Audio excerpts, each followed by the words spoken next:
Please stand for the Pledge of Allegiance. I pledge allegiance to the flag of the United States of America and to the republic for which it stands, one nation, under God, indivisible, with liberty and justice for all. Good morning, Harrison Central. Today is Tuesday, February 7th. I am Gabby with your news, and today Alora is with me. There are a few announcements today.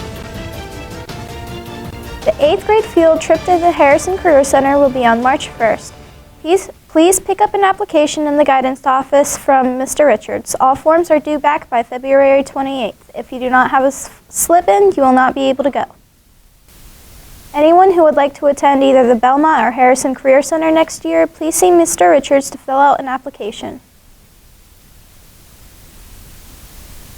Attention 7th and 8th graders interested in track. Do you love spending time with friends and staying active during the spring months? Then join the track and field team. Coach Benger and Coach Zaneth will be at lunch on Wednesday, February 8th for track signups. Please see one of them if you have any questions. Attention juniors and seniors, Mr. Richards has a paid internship opportunity for you if you are interested in pursuing a career in behavioral health. This will include career coaching. Please see the flyer on Google Classroom for more information. If you have any questions, see Mr. Richards. Laura, what are we having for lunch today? Today the lunch is serving pasta with meat sauce, assorted vegetables, dinner rolls, and raisins. Now let's send it to Drake with the weather forecast. Thank you, Gabby. Alora, let's take a look at today's weather forecast. We're joined by Logan, and he's going to tell us what the weather's going to be like today. It's going to be 50, cloudy, and rainy, and cold. All right, that's a good look at today's weather forecast. Hey, we sat down with Coach Aaron Foldy to talk about tonight's semifinal game at Weirton and to talk about his boys basketball team.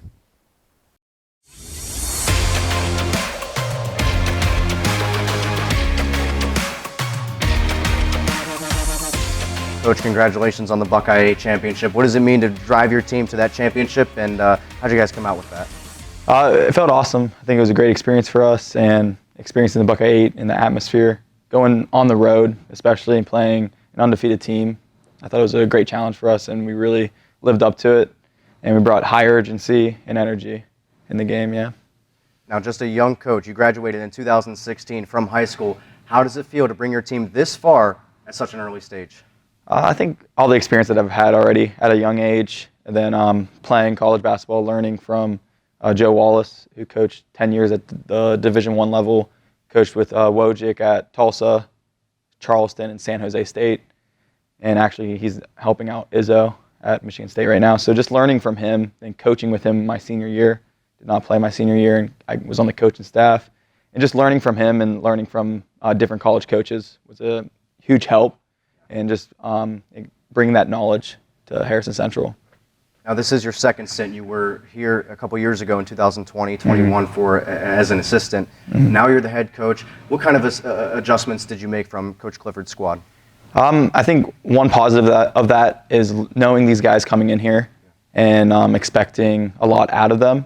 A lot of the guys will say this at practice. I expect a lot out of them. The culture, I think, has changed a little bit.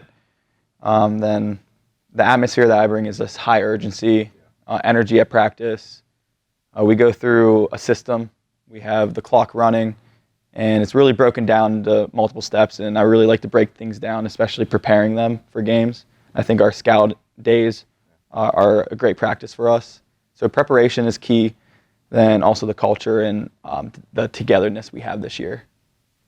Now, you've already won one championship in your first season. You're poised to play Weirton tonight at Weirton, road environment, and in a couple weeks, not to look ahead, you've got to go to Morristown as well. How do you prepare your team to see the Red Riders for the second time this season? I think the most important thing is our guys to stay focused for tonight, heading on the road again. We already won 4 straight games on the road, and we're going again on the road to a different place that we haven't played at this year.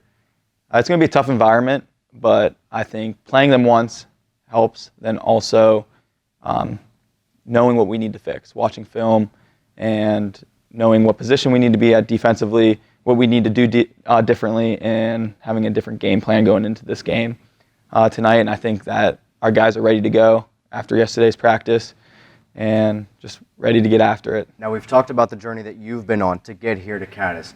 Let's talk about the journey that your team has been on in this specific season.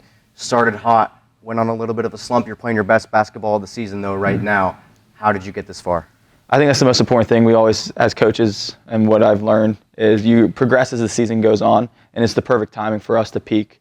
Middle of the season, like you said, we had a lot of injuries this year.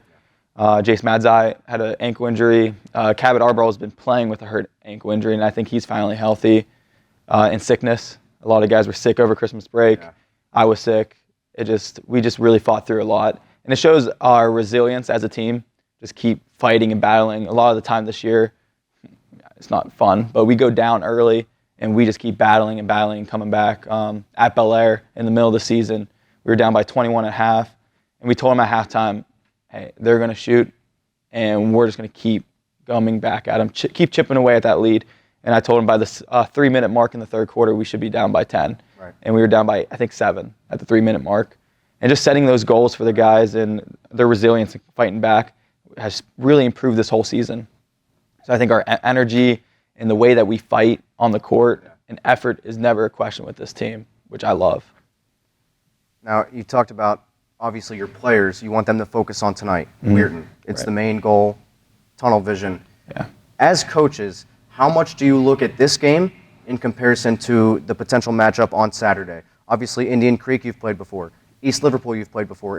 How do you prepare your guys as coaches and your guys as players to, maybe players not look ahead to that and coaches to potentially have an extra eye on that? Right. I think it comes down to just scouting and film. Watching both games that we played already this season and knowing both teams and recently playing East Liverpool, I think that helps. And their style of play, especially Indian Creek, doesn't change. The way that Indian Creek plays is Indian Creek basketball, hard-nosed, man-to-man defense, patient, a lot of poise.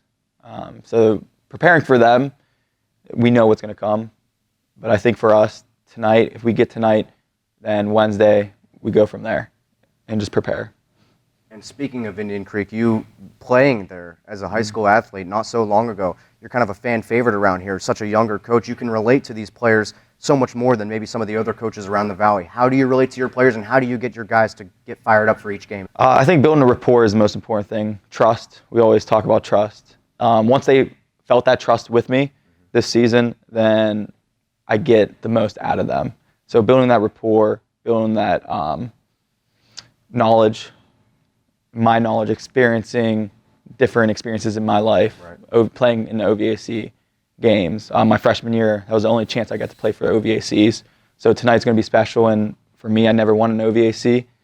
So I think it's very important, and I just really hope that we're playing Saturday. I think we can, and just take care of business tonight.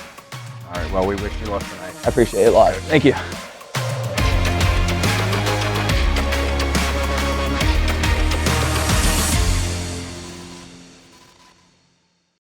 Last week, the varsity boys basketball team played away at St. Clairsville on Friday and came out with a win. Next Tuesday, the boys will be back in action to play in their OVAC tournament against St. Clairsville. The junior high boys played away at Barnesville last Thursday as well. The girls varsity basketball team played away at Buckeye Local and unfortunately lost in a tough-fought game. The girls varsity team will play away at Steubenville next Thursday. The girls junior high basketball teams played their first round of semifinal tournament games against Shadyside on Saturday. On Wednesday, the boys varsity wrestling team will be away at Union Local. Now let's send it back to the studio. On February 4th, the U.S. military shot down a Chinese high-altitude balloon after it drifted from the East Coast. U.S. officials say that the balloon was being used as a surveillance, but China says it was for civilian research. President Biden described the mission as successful and ordered it to be shot down as soon as possible. That concludes today's news. Thanks for watching.